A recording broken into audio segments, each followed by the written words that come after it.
নমস্কার বন্ধুরা, আশা করি আপনারা ভালো আছেন। আপনাদের সঙ্গে আমিও ভালো আছি। আজ চলে এসেছি নিমকি খেতে। নিমকি বানাবো চায়ের সঙ্গে খাওয়ার জন্যে। তো নেমে পড়লাম নিমকি বানাতে। এটা মশলা নিমকি, একেবারে নতুন একটা নিমকিটা বানিয়েছি। নিমকিতে দিলাম ময়দা, পুরো ময়দা দিয়ে বানিয়েছি। দিলাম জোয়ান, দিচ্ছি একটুখানি চিলি ফ্লেক্স, দিলাম আপনার কালো নুন, কালো জিরে, সাদা জিরে, দিলাম কস্তুরি মেথিকে রোস্ট করে গুঁড়িয়ে দিলাম, 2 চামচে ঘি দিলাম। এবার দেবো পরিমাণ মতো নুন, দিয়ে ভালো করে জল দিয়ে মেখে নিতে হবে। যেহেতু এটা মশলা নিমকি, তাই জন্য বেশ অনেকটা মশলা পড়েছে। কালো জিরে, সাদা জিরে, তারপরে কস্তুরি মেথি, সবই কিছু, কালো নুন, সব কিছু দিয়ে জোয়ান। এবার জল দিয়ে ভালো করে মেখে নিলাম আটাটাকে। দেখুন একটু শক্ত করে মেখেছি। মেখে এবার একে একে রুটির আকারে বেলে নিচ্ছি। যেমন বেলতে পারেন, কোনো দরকার নেই যে গোলই বেলতে হবে, ট্যাড়া ব্যাকা যেমন বেলা যায়।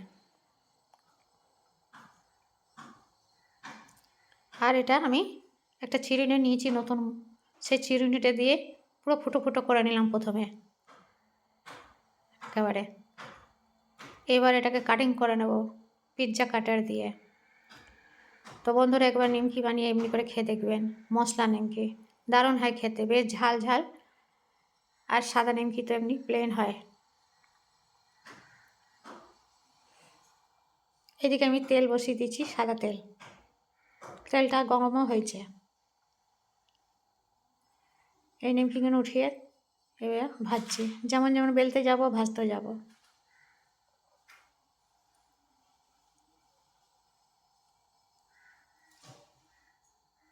এই পিৎজা কাটার দিয়ে বেশ নিমকিগুলো কাটা যায় ভালো, চাকু দিয়েও কাটা যায়, কিন্তু এটা দিয়ে বেশি ভালো করে কাটা যায়। একটা প্লেটে উঠিয়ে নিচ্ছি, উঠিয়ে এই গরম তেলে দিয়ে দেবো। ওই তেলটা কিন্তু বলবেন যে একেবারে আগুন গরম, সে না, হালকা গরম আছে। গরম করে তবে ঠান্ডা করা হয়েছে। এবার আস্তে আস্তে নিমকিটা ভাজা হবে। তো কেমন লাগছে বন্ধু এই নিমকিটা? ভালো লাগলে পরে লাইক শেয়ার করে দেবেন। যদি নতুন বন্ধু হয়ে থাকেন, নতুন দেখছেন, তাহলে প্লিজ একটা সাবস্ক্রাইব করে দেবেন আমার চ্যানেলটাকে, আর পাশে বন্ধু হয়ে থাকবেন। যারা সাবস্ক্রাইব করে দিয়েছেন ওনাদের অনেক অনেক ধন্যবাদ যে আমার পাশে আছেন। ভিডিওটা ভালো লাগলে পরে আপনারা এমনি করে বানিয়ে খাবেন আর কমেন্টে জানাবেন কেমন হয়েছে। একবার মশলা নিমকি বানিয়ে খেয়ে দেখুন না, খুব ভালো লাগে। তাতে আবার কস্তুরি মেথি দেওয়া আছে চিলি ফ্লেক্স। এমনি করে একবার নিমকি বানিয়ে খেয়ে দেখুন, ভাল লাগবে অবশ্যই। আবারও দেখা হবে একটা রান্না নিয়ে। আপনারা ভালো থাকবেন, সুস্থ থাকবেন। নমস্কার।